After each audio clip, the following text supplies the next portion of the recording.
Who will win? Will it be the kidnap team or the slaughter team? Let's find out in another absurd, wacky, and ridiculous episode of Karakuri Circus.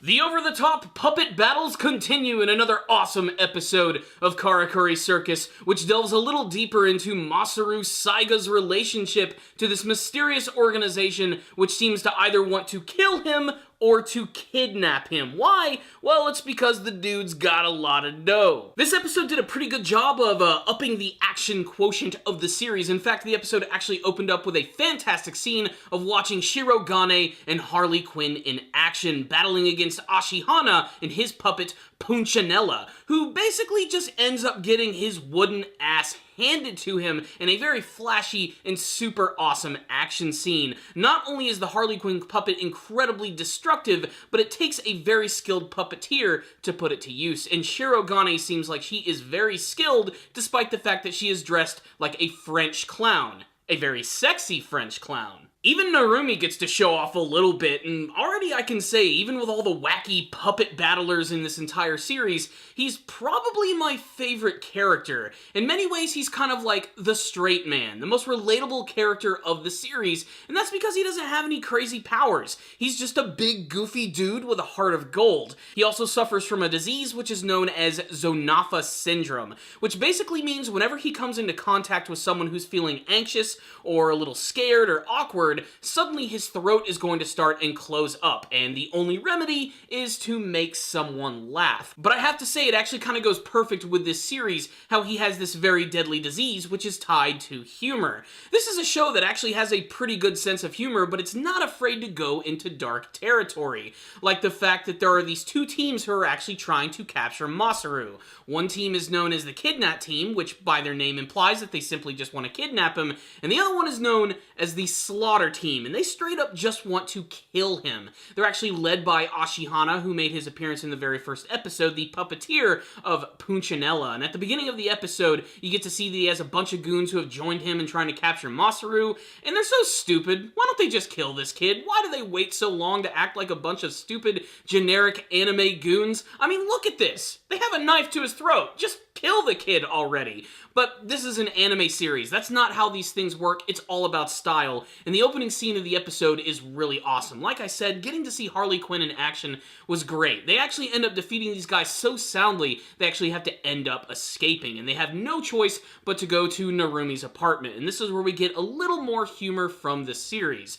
What I especially love is that it's very obvious that Narumi has the hots for Shiro Gani. And pretty much everybody agrees that she is just fine as hell. A woman who looks good and can kick your ass all at the same time, sign me up. But a lot of the humor that comes from these two characters is how incredibly different they are, and yet they still manage to get drawn to one another. And a lot of that has to do with their interest in actually helping out Masaru, with Shiro Gani being given the task of actually protecting him to the point where she comes across as a very motherly individual. And there's a lot of fan servicey scenes in the episode with her actually getting completely buck naked, actually starting to help out Masaru and bathe him. Even Narumi tries to help him out, and this is a scene that I thought was going to play out just like any other anime scene in any other series, where he walks in, he sees the naked chick, and he ends up getting punched across the room. That actually doesn't end up happening at all, and Shiro Gani manages to take this in stride.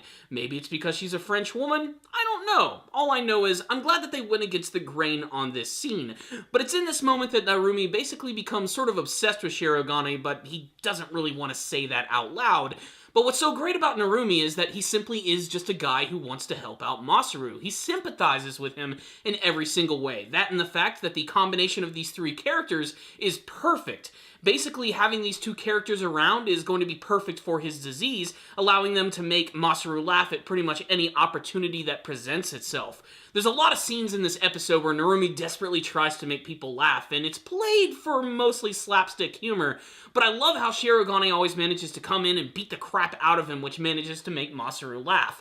I also love that they play up the fact that she's very acrobatic. The scene where she actually kicks him in the head, I mean, look at this. Look at how she kicks him. We also get to learn a little bit more about Masaru and his past and how he's actually tied to the Saga family. Apparently, he's only just recently known his father for a very short amount of time. He's only been a part of the Saga family for 3 years, and that's because his mother was actually the mistress of the head of the Saga family.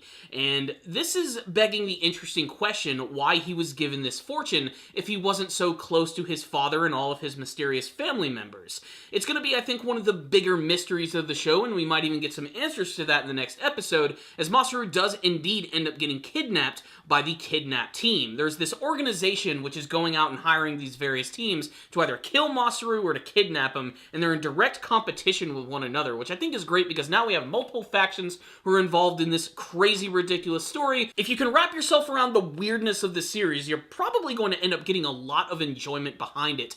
But the kidnap team ends up getting Masaru, and they're going to take him to the villa of the Saga family, where I'm sure we're going to be introduced to a number of family members we haven't seen in the series yet, and it is implied that they are all indeed expert puppeteers, which means we're going to see a lot more crazy puppet battles, and I am pumped! So what's the rundown on this episode of Karakuri Circus? This was another fantastic, visually and super fun episode of what I think might be one of the weirdest anime series that I have ever seen. The fact that the entire concept of these characters using puppets to battle is already really unique in and of itself. I mean, you can instantly draw comparisons to the Naruto series. There are characters in that show that actually have the ability to fight with puppets, just like this one.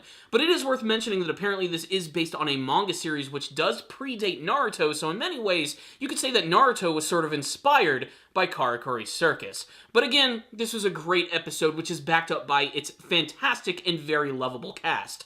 The three main characters in particular, Shiro Gani, Narumi, and Masaru, are just fantastic the way that they actually play off of each other, and I can't wait to see more of that dynamic as it actually goes on in the series, and I can't wait to see more of these puppet battles, which are arguably one of the biggest highlights of the entire show.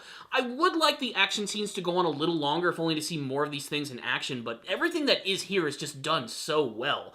The timing, the action, the comedy, the characterization, everything just works in Karakuri Circus, and I highly recommend anyone who's not checking out this anime this season to watch it. It's a really unique show. It really feels like I'm kind of watching a classic anime in modern times, yet it still feels really fresh and exciting. Fans of Ushio and Tora are certainly going to get a very similar vibe from this show, as it was from the same creator, and even the same production team is working on this show, but already I think they're doing a way better job than Ushio and Tora. Consistently, this is a very good-looking anime series, with the characters being extremely expressive. Narumi in particular, who, like I said, I really do believe he's one of the most interesting characters of the show, and the whole Zonapha syndrome thing, that's just weird and unlike anything that I've actually seen from any other show. Really, though, I'm psyched to see what the entire Saga family is going to be about. We get to see some silhouettes of them in this episode, and they look very strange and aristocratic. Not to mention their designs look like they're going to be very over-the-top and not exactly proportionate. They kind of remind me of One Piece anime character designs. I can't wait to see what their ultimate motive is going to be involving Masaru. I'm sure there's going to be some sort of bigger secret at play here that was implied by his grandfather in the very first episode. I'm sure it has something a little bit more to do with just with battling puppets. There has to be something deeper here, and I can't wait to see what the series is ultimately going to deliver. What I will say is the second episode was just as good as the first, if not better, and again is completely sucking me into this really crazy, absurd, and very fun world. Good production value, great characters, and fantastic action. It's a full package, and that's why I'm going to give this episode a 5 out of 5. You guys need to check it out. If any of you did watch this episode, please tell me what you thought about it in the comment section below, and tell me what you hope to see from the rest of Karakuri Circus. Thank you guys for watching this review. Make sure to stay tuned to this anime channel for tons of other great anime reviews, and make sure to subscribe if you already are subscribed. Make sure you hit that bell notification icon. It'll let you know when all of my videos are going to be released. I'll see you all next time, and as always, stay down, baby.